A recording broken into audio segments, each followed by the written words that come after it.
नमस्कार दोस्तों, मेरा नाम है उत्कर्ष मिश्रा और आप सभी लोगों का स्वागत है। आज इस वीडियो में हम श्रीलंका में बहुसंख्यावाद को पढ़ेंगे। ये इम्पोर्टेंट है, यहाँ से एग्जाम में क्वेश्चन पूछा जाता है। तो सबसे पहले हम बहुसंख्यकवाद क्या होता है इसको समझते हैं। यह मान्यता है कि अगर कोई समुदाय बहुसंख्यक है यानी उसकी संख्या ज्यादा है तो वह अपने मन चाहे ढंग से देश का शासन कर सकता है। यानी जिस भी देश के अंदर जिस भी कम्युनिटी की ज्यादा पॉपुलेशन रहती है, ज्यादा लोग उस धर्म के रहते हैं, तो वो शासन अपने मन चाहे ढंग से कर सकता है और अल्पसंख्यक की इच्छाओं की अवहेलना कर सकता है।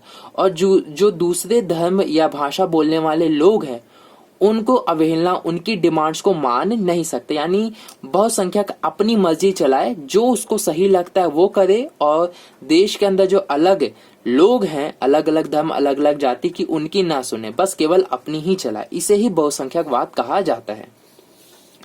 1948 को श्रीलंका स्वतंत्र राष्ट्र बना। 1988 को आजादी मिली।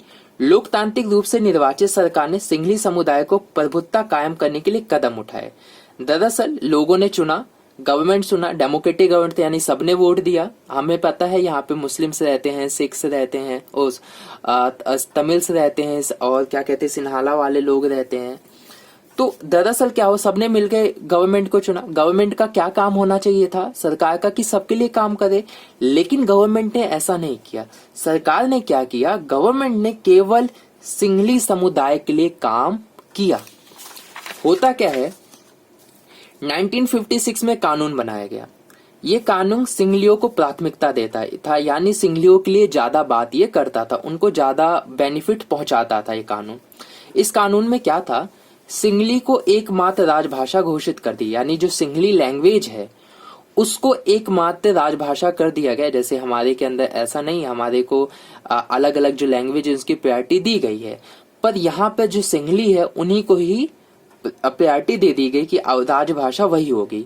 सरकारी नौकरियों में प्राथमिकता, कि अगर आप सिंहली कम्युनिटी से हो तो आपको सरकारी नौकरी में बेनिफिट वगैरह मिलेगा, अगर सिंहली कम्युनिटी का नहीं हो तो नहीं मिलेगा।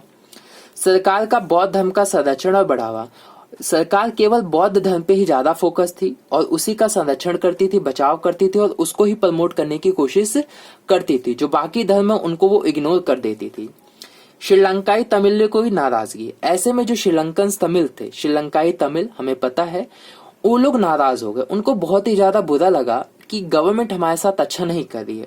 उनको लगा कि उनके साथ बेगानापन वाला व्यवहार हो रहा है, कि उनको इग्नोर किया जा रहा है, पराये की तरह उनको समझा जा रहा है। दूसरा, राजनीतिक अधिकार उनको नहीं दिए जा रहे। जैसे उनको राजनीतिक अधिकार मिलना चाहिए कि उनके जो धर्म है या जो उनकी भाषा है उसको भी प्रायोरिटी दे, लेकिन ऐसा नहीं किया गया। सेम वही भाषा को प्रायोरिटी नहीं दी गई। भेदभाव उनके साथ किया जा रहा है, उनको ऐसा लग रहा है, और उनके धर्म को उतनी प्रायोरिटी नहीं दी जा रही। जो प्रोटेक्शन बौद्ध धर्म को दिया जा रहा है वो प्रोटेक्शन और किसी धर्म को नहीं दिया जा रहा। इस वजह से वहां के जो श्रीलंकाई तमिल्स थे वो बहुत ही ज्यादा नाराज हो गए। उनको लगा गवर्नमेंट हमारे साथ सही काम नहीं कर ली। आगे का फिर इन लोगों की मांग क्या थी, ये लोग डिमांड करने लगे कि हमें भी समान अधिकार मिले जैसे सिंहलियों को मिला है, सबको इक्वल रखो, जॉब्स में भी सबको इक्वल रखो, धर्म, भाषा, हमारे धर्म को भी प्रायोरिटी दो, आप उनके धर्म को प्रायोरिटी दे दो, कोई प्रॉब्लम नहीं हमें, लेकिन हमारे धर्म और हमारी भाषा को भी आप प्रायोरिटी दो। अगर नहीं दे सकते तो ऐसा करो, तमिल ईलम से एक राज्य बना दो, हमारे लिए एक सेपरेट बना दो, आप अपना काम करो, हम अपना काम करेंगे। ऐसा हुआ।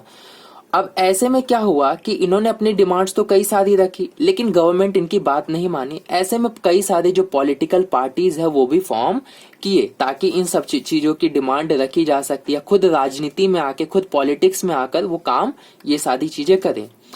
अब ऐसे में श्रीलंकन तमिल्स और सिन्हालास के बीच में क्या हुआ, कन्फ्लिक्ट हुआ। श्रीलंकन तमिल और जो सिंहली लोग हैं उनके बीच में लड़ाई हुआ।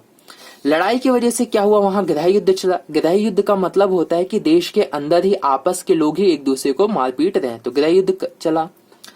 जाने गई, रोजगार लोगों ने अपना गवा दिया, शरणार्थी बने। इसका नतीजा ये निकला, हालांकि बहुत नतीजा थे, लेकिन ये मेन में जैसे कि देश की इकोनॉमी खराब हो गई, देश का ग्रोथ नहीं हो पाया, बहुत ही ग्रोथ की जो स्पीड थी वो बहुत ही कम थी इन दिनों, तो इस तरीके की रिजल्ट निकल कर आया। 2009 में एंड इसे किया गया।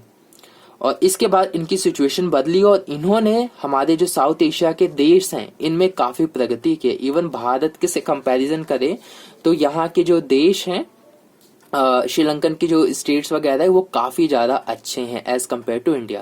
लेकिन इंडिया की बात अलग है, श्रीलंका की बात अलग है, क्योंकि इनके अपने बड़ा है भारत, श्रीलंका थोड़ा छोटा है, तो वो बात अलग है। लेकिन कुछ चीजों में कंपेयर करें तो हमसे आगे हैं, अगर बड़े और छोटे राज वगैरह ये सब हटा दे तो।